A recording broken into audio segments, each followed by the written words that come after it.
عزاداروں، زینب کی مظلومیت کا دن ہے۔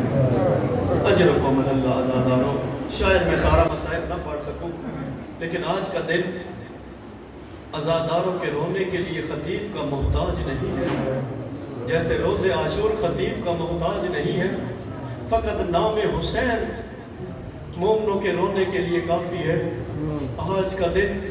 علی مظلوم کا نام ہی رونے کے لیے کافی ہے۔ اجرکم اللہ عزاداروں،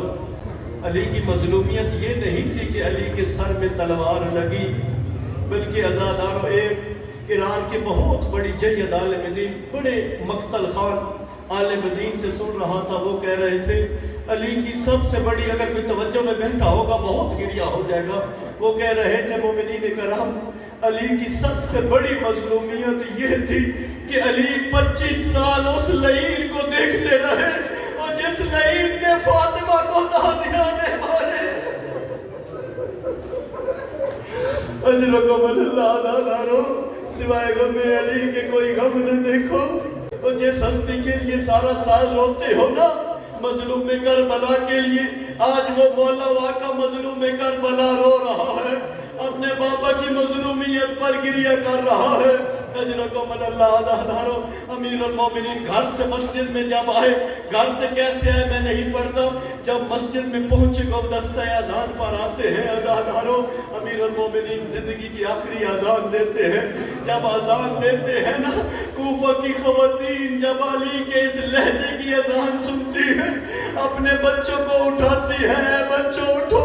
اور آج آپ کے مولا کا لہجہ پہنے والا نہیں ہے، اللہ خیر کرے، آج علی کے ساتھ کچھ ہونے والا ہے۔ اجرکم اللہ عزاداروں، بچوں کو بیدار کرتی ہے عزاداروں، امیر المومنین اذان دیتے ہیں۔ اذان دینے کے بعد جب گلدستہ اذان سے نیچے آتے ہیں نا، کچھ لوگ مسجد میں سو رہے تھے، امیر المومنین ان سب لوگوں کو اٹھاتے ہیں۔ یہ ملعون ابن ملجم بھی پشت کے بل شیطان کا سونا سو رہا تھا، امیر المومنین اس کو اٹھاتے ہیں اور کہتے ہیں اٹھ رو، سونے سے بہتر نماز اور بندگی ہے خدا کی۔ عزاداروں، یہ لعین بھی اٹھتا ہے، امیر المومنین نوافل نماز شروع کرتے ہیں۔ توجہ سے سنیے گا مقتل کے جملے عزاداروں،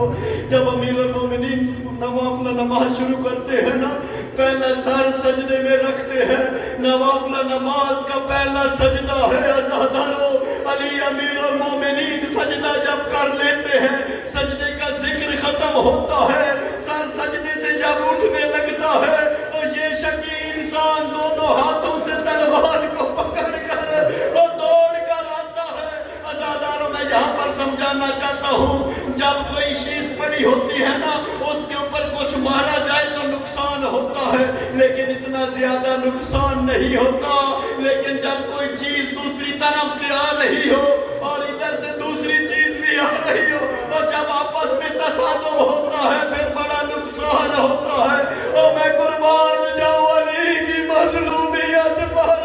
علی مولا سر اٹھانے لگے، اور یہ لعین دونوں ہاتھوں میں تلوار، اور اس زور سے علی کے سر میں مارتا ہے، اور صحابہ مقاتل لکھتے ہیں علی مظلوم کا سر ایسے کھل جاتا ہے، اور جیسے ریل پر قرآن کھل جاتا ہے۔ اجرکم اللہ عزاداروں، یہاں پر ایک بڑی مصیبت کی روایت ہے۔ یہ لعین جب دیکھتا ہے نا میں نے تلوار کا وار کر لیا، یہ لعین اب کیا کرتا ہے، یہ جانتا تھا کہ علی کے بیٹے زندہ ہے، علی کا عباس زندہ ہے، علی کا حسن زندہ ہے، علی کا حسین زندہ ہے۔ یہ لعین جانتا تھا اگر میں کھڑا رہا علی کے بیٹے مجھے زندہ نہیں چھوڑیں گے، اور یہ لعین تلوار کو ہلاتا ہے، اور یہ فقط تلوار نہیں ہلتی، اور مظلوم علی کا بدن ہل جاتا ہے، اور فقط بدن نہیں ہلتا، اور زلزلۃ الارض،